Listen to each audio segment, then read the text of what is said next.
with us now, retired Army Lieutenant General Keith Kellogg. General, thank you for your service to our country. It's always great to have you on. Okay, so you just heard Rich Edson's reporting, right? But then you have a State Department official saying the Taliban is, quote, cooperative and businesslike when it's been blocking Americans from leaving. Your reaction to that? Yeah, Liz, thanks for having me on. Look, those comments and comments from the press secretary in the press room are absolutely moronic. And they're all based on weakness, because that's where we stand right now. We lost a 20-year war. And it wasn't lost because of the great men and women that fought that war. It was a result, I believe, of absolutely imbecilic decisions by President Biden and his national security team. It didn't have to be. So now we've got a nation that tomorrow will probably have one of the greatest trolls in all of history when they raise the Taliban flag over the former U.S. Embassy in Kabul with virtually the same people that were there 20 years ago. And in attendance will be the Iranians, the Russians, and the Chinese. I just can't believe this is happening out there. And I think the American people should demand some accountability on how we got to where we're at. But I'm not looking and seeing a more kinder or gentler Taliban. I think they're the same old Taliban, just more sophisticated from the last 20 years because they fought us to a win in the last 20 years. General, let's watch this from Fox News' Peter Doocy. He was quick to push back on all of that. Watch this. You're saying the Taliban is businesslike and professional. Their interior minister has an FBI wanted poster. He's got a $10 million bounty on his head. What's the business? We are here to celebrate the return of American citizens who wanted to leave Afghanistan. In order to get those people out, we had to work with some members of the Taliban to press them and to work in a businesslike manner to get them out. Celebration? What do you say?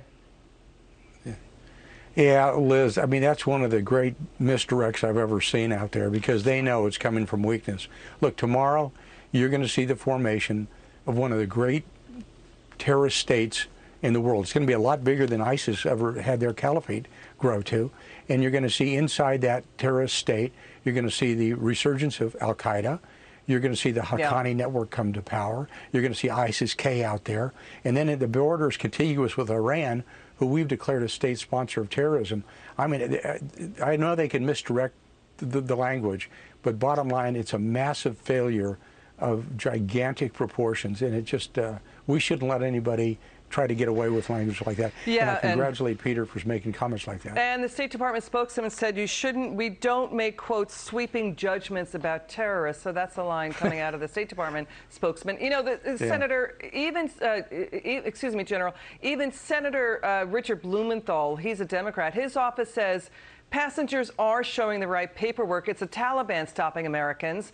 That when we yanked the embassy out of Afghanistan, you know, we didn't have the vetting process and the paperwork put in order for, you know, Americans to leave because the embassy was gone. Why not let you know, airlines do the vetting because they were doing the vetting before. Instead, this shows weakness on the part of the Biden administration deferring to the Taliban. Yeah. You know, let me ask you this.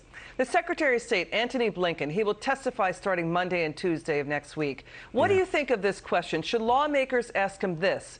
Mr. Secretary, were former UK Prime Minister Tony Blair and the British Parliament wrong when Parliament held President Biden in contempt? Tony Blair called Biden's unilateral, rushed, unplanned withdrawal, quote, imbecilic, dangerous, unnecessary. Why did you surrender Bagram Air Base in the dead of night and not tell anybody?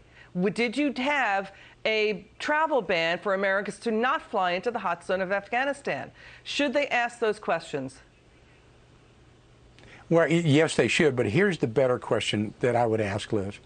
Who is accountable? And what are the ramifications for their decisions that they made out there?